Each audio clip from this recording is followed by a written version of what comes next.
दोस्तों, आप लोगों को पता है कि भारत और पाकिस्तान के बीच युद्ध बहुत ही तेजी से चल रही है। इस युद्ध में अगर बात करें तो हम ये विश्व का पहला युद्ध है जो दो देश जिसके पास परमाणविक क्षमता हो उनके बीच होने के लिए जा रहा है। आखिर में पूरा विश्व क्यों परमाणु बम से इतना डरता है? आखिर में न्यूक्लियर बम है क्या? वे किस प्रकार से कार्य करता है? तो आज की इस वीडियो में हम जो बताने वाले हैं वे परमाणु बम से कितना दूर दूर तक इफेक्ट पड़ता है और क्या क्या प्रभाव पड़ता है उनके बारे में हम चर्चा करेंगे। तो चलिए, सबसे पहले अगर कोई देश किसी देश पे परमाणु बम मारता है तो उनसे क्या क्या क्षति होती है उनके बारे में देखते हैं। अगर हम अगर बम की बात करें तो उनमें जो है, जब वो किसी भी सतह पे अगर गिरता है तो उनसे 10 किलोमीटर के एरिया में जो है कम से कम 300 डिग्री सेल्सियस टेम्परेचर बढ़ जाता है।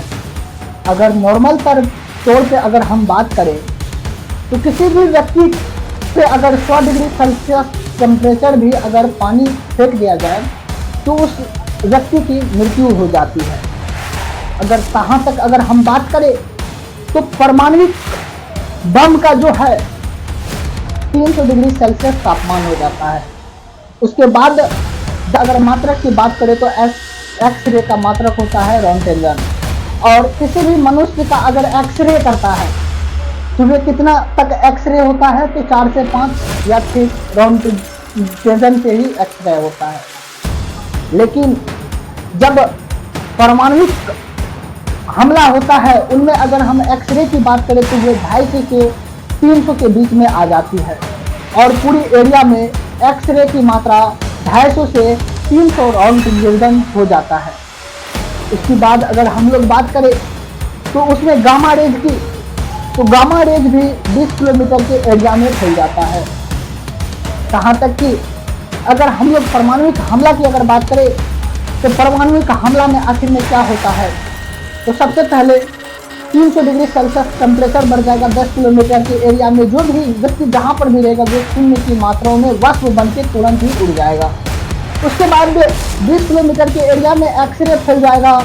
अगर एक मच्छरदानी की अगर बात करें तो मच्छरदानी की सामान पूरी तरह से आदमी के शरीर को इस पार से उस पार निकल जाएगा, लेकिन किसी को पता भी नहीं चलेगा और पूर्ण तरह से बर्बाद करके रख देगा। अगर हम बात करें तो 6 अगस्त 1945 ईस्वी में अमेरिका ने जब जापान पे परमाणविक अटैक किया था तो उसमें करीबन 70,000 लोग हिरोशिमा पे एक बार में मरा था।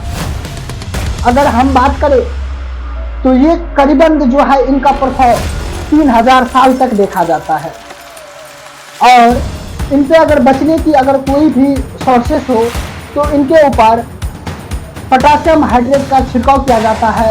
उसके बाद बेरिक एसिड का भी छिड़काव किया जाता है।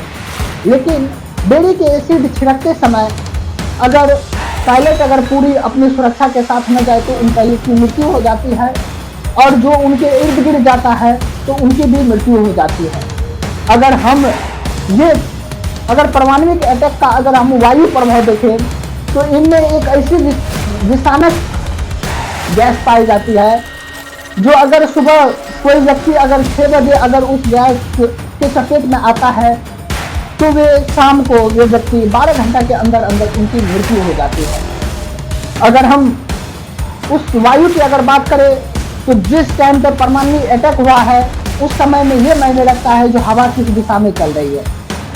अगर हवा पूरब से पश्चिम की ओर चल रहा है तो पश्चिम के इलाके में जो भी व्यक्ति होगा वे करीबन 12 घंटा के अंदर में वहाँ से 100 से 200-300 किलोमीटर के आसपास में सब लोगों की मृत्यु हो जाएगी।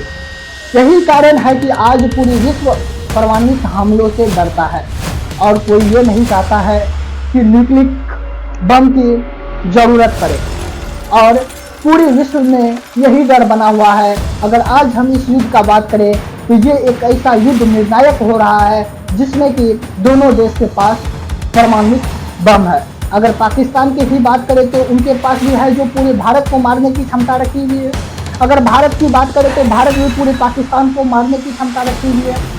इस तरह की किसी भी तरह का कोई इनसे पता चला होगा जो कितनी खतरनाक होती है परमाणु बम और किस किस प्रकार से काम करता है। और इनका प्रभाव जो होता है करीबन 3000 साल तक रहता है, जिस कारण से अभी भी जापान के हिरोशिमा के इर्द गिर्द के एरिया में उनका प्रभाव देखने को मिलता है। वहाँ पर जब भी किसी शिशु का जन्म होता है तो वे दिव्यांग के रूप में जन्म होता है और विकलांग रहता है। यही कारण है कि पूरे विश्व परमाणु